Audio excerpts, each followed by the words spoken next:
Hello guys, my name is Anna and I'm a Ukrainian. I have decided I will vlog daily from my country Ukraine since the start of this awful war with Russia. And in my daily videos I'm always glad to answer your question, to provide you with the update on our situation and of course to clarify some facts from our history.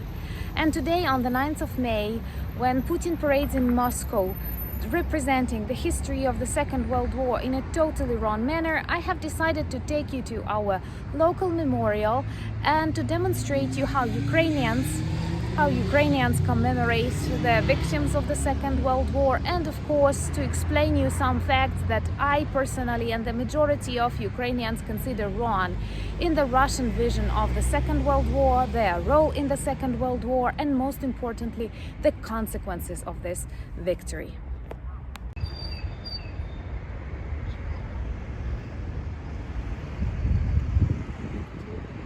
As the road is near, I will record silently and then explain.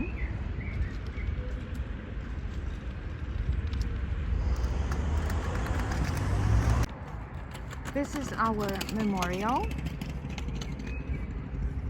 dedicated to those who died heroically during the Second World War. There is still work to be done. You see, if I'm not mistaken, these are Soviet symbols still present, and the motherland. They also look very similar in different post-Soviet countries on every memorial, but this video is definitely a proof that we do not destroy everything, and we remember millions of soldiers who died during the Second World War protecting the peace. But it goes without saying that modern Russia is very far away from the ideals it's tried to depict. So I have decided to record this vlog here to demonstrate you this memorial. It's a very nice place, always with many kids. And I'm coming closer to this motherland. And even the eternal fire is still burning. But it's not about victory madness, something that Russians demonstrate so hard today. And the reality is that in that corner we have a new grave of a member of the Heavenly Hundred who died heroically also in 2014 in Kyiv. I will come up closer and show you that monument too. And this is a monument to Vasil Moisei, who is one of the Heavenly Hundred, who comes from my city. And this monument commemorates and enumerates the people of our region of Volhynia 100 who became the heroes and sacrificed their life for the change of the Yanukovych regime and pro-Russian course of the country. The flowers are always here and like blue, yellow. I can't tell you I like these places, but I understand they are important for every Ukrainian. And this is the monument to the unknown soldier. I know there are many such monuments all over the world, and it is totally safe in my country, despite the things that Russians speak about us.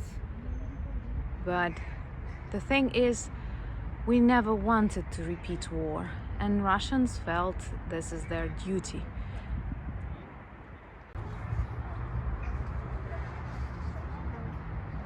You can consider me brave because out of many places that can be dangerous today on the 9th of May, this is definitely the one, because they often like to do bad things and to imitate this was something made by Ukrainians. I have decided to return back home to record the continuation because it was very loud outside and there are things I want to clarify about the Russian understanding of the Victory Day. Well, first of all, I think it's totally normal for all the allies to celebrate the victory in the same date, and that would be the 8th of May. But it's not like that in post-Soviet countries, and of course it's not about time zones. It's about the demonstration that Soviet Union was the only one to win this war, and since recently it is only Russia, not even the Soviet Union, but now only Russia. Of course, it is a totally wrong approach, which demonstrates that Russia is not eager to cooperate, to understand the world in general. And their understanding of the victory is totally wrong, and it led to the appearance of a phrase that I don't know if it was ever translated. It must have been translated into English, but in Russian it sounds as "победобесие," which can be explained as victory madness. Of course, it's not okay when victory and madness go together, but they glorify not the victory, they glorify the war that led to the victory. And being inside the country at war, there is nothing beautiful about this situation, even though in our situation we are really fighting for the truce. But I don't want war in any country, never. And Russian parades within the last decades became the demonstration of their military power. And they have started threatening other countries, the West, then the Baltic countries, then the neighbors like Ukraine, Moldova, and so on. And if you don't share the idea that it is Soviet Union, we are a part of this beautiful country, Soviet Union is the only victor of the Second World War, then you are a Nazi.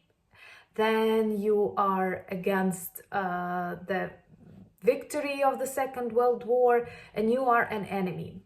And I think it goes without saying that it would be impossible to win the Second World War without the joint efforts of so many countries.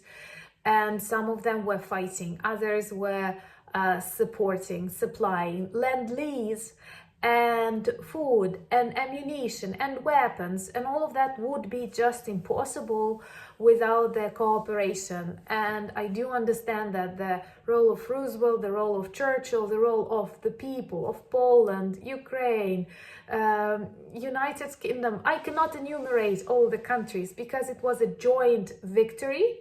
And at the same time, a huge tragedy for many Eastern European countries because we were occupied, we were given to Stalin's regime, and they managed to demonstrate it as it's totally okay. Another very important problem that changed recently, only recently in many post-Soviet countries, including my country, is the change of the date of the Second World War. In many memorials, including the one in my city, we had the start of the Second World War in 1941, not in 1939 as it is for the rest of the world. And it once again demonstrates the danger of this Russian approach. They see a totally different war and a totally different understanding of victory. So they don't care about anything that happened between 1939 and 1941. 2 years of tragedy, 2 years during which millions of people died in Poland, in other countries, in like everywhere, because that's the world war.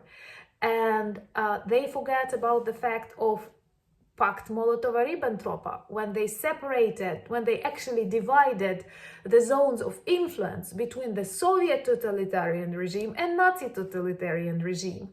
And only when something went wrong for Stalin, he decided, and for Hitler, they decided they will fight. But at the beginning, everything was totally okay between these dictators. And if we are looking for collaborators, or how do you call them, with the Nazi regime, then we have to look back at Stalin and co.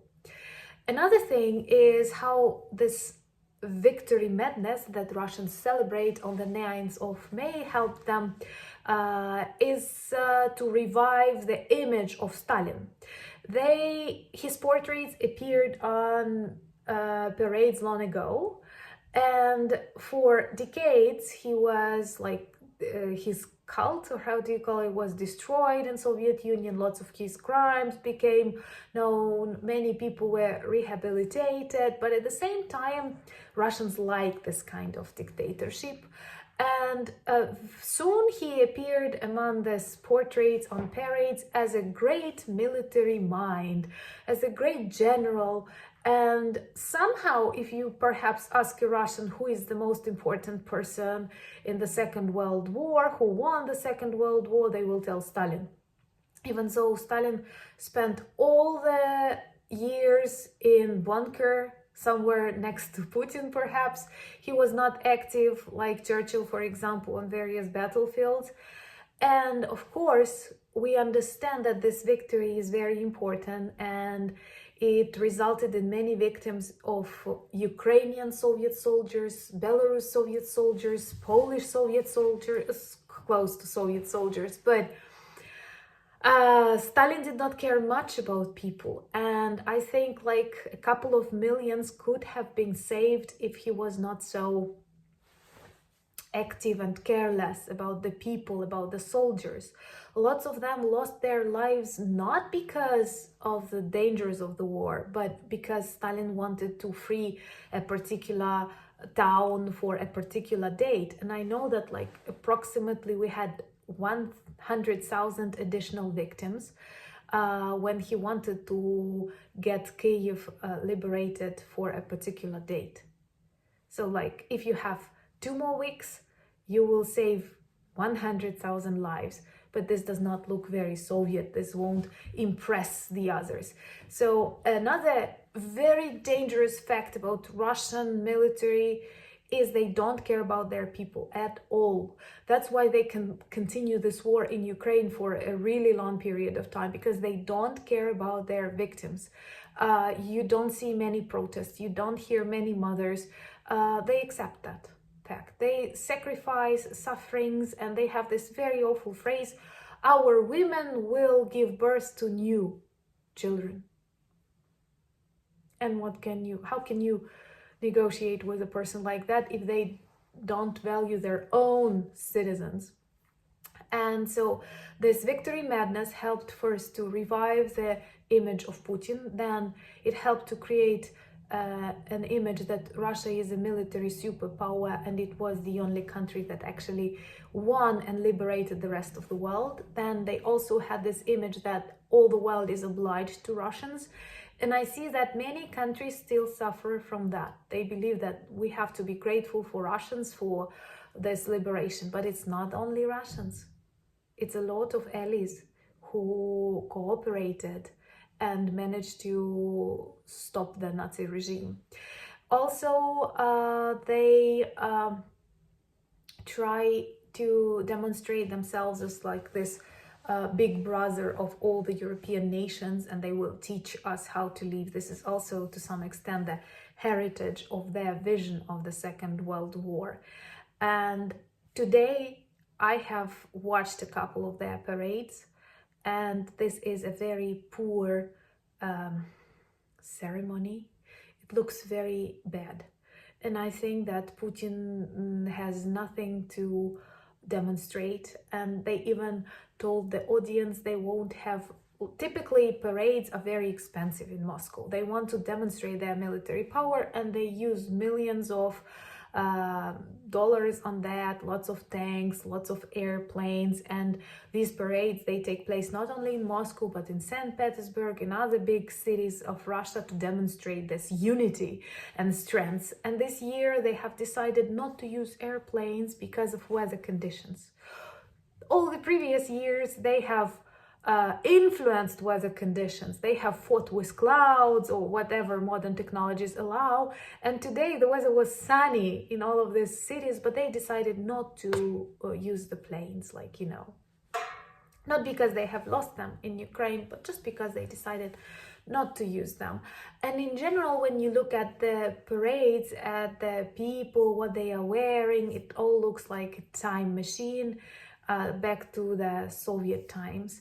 And most importantly, perhaps the most important message, that the way they see victory is not about the end of the war, the end of the tragedy, because every victory day, it is a happy day, but it is a sad day. And even when I visualize our future victory, I understand that I will not be that happy as I was before the start of this war. With so many victims, with so many cities destroyed, with so many scars, physical and psychological, I will not be the same. All of us won't be the same. We will not forget the things we saw. We will have this feeling of insecurity, like you sit in your home and then you hear a plane flying, and you will never be relaxed because you know it can start again anytime. And this is a very traumatic experience, and you cannot glorify it. You can remember it. You can tell about it. I believe war narratives are very important for the understanding of the essence of war, but you cannot celebrate it with the words we can repeat. You cannot dress small children in Soviet uniforms and give them weapons and think it's okay. And you cannot threaten the world. And that's why I think that it is very important to show everything about this war in Ukraine so that other nations who may have some doubts will lose these doubts. And of course, maybe this is to some extent the second round of this war, when after the fall of the Nazi regime, we will also have the fall of the communist Soviet regime, even though it is now called Russia. Because I know that Churchill had this idea to continue the war and to liberate Eastern European countries like Poland, like my country, and to give them right to live in a better democratic world. But instead we had decades of the Iron Curtain that influenced us all in a very bad way. And even this division of Berlin is a totally wrong thing. I think no normal mind can come up with an idea like that. But it's very characteristic for Soviets and for their Russian comrades. So anyway, today we celebrate the Day of Europe in Ukraine, and yesterday we have remembered all the soldiers and people who suffered from the Second World War. And I hope you liked this tour and the short explanation. I'm very grateful for your subscriptions, and as many of you advised me, I have launched Buy Me a Coffee service, but I'm not doing this for money, so feel free both to buy me a coffee and not to buy me a coffee. And thank you for your questions. I'm always glad to answer them. Slava Ukraini!